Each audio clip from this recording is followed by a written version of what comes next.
I'm preparing for something very exciting. It's a first for me and it's happening tomorrow. The Runway has invited me to the season 2 premiere of Next in Fashion, which they are the prize sponsor for, and I am so excited. This is so surreal, I can't. It honestly hasn't even sunk in yet. This is happening and it's tomorrow, but I did rent 2 dresses and I need your help deciding which one I'm gonna wear. I haven't actually tried either of them on yet, so fingers crossed. Number 1 is not my usual style, but I'm so excited for it. It's a little bit of a riskier rental, so we also have a second one. This is dress number 2, which has been on my wish list for a while, and I just hadn't had the right thing to wear to, so let's try them on. Y'all, this dress, there's just one problem.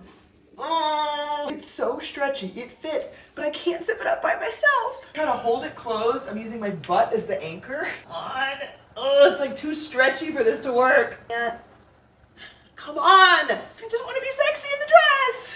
I'm going off camera, hold on. I did it. This thing is, oh, look at that butt. I love it. I don't even know if I need to try and dress too. I obviously will, but like, the length will be perfect in heels. I feel incredible in this dress. Crazy how much the order that you try things on matters, because if I had tried this on first, I would have loved it. It's beautiful. It feels very me, but I can't get my mind off of how I felt in that other dress. Like I felt like a sexier version of me. I liked that feeling. So what do you think? Should I lean into the sexier version of me or go with something that feels more classically me and is still gorgeous? Don't get me wrong. Let me know in the comments.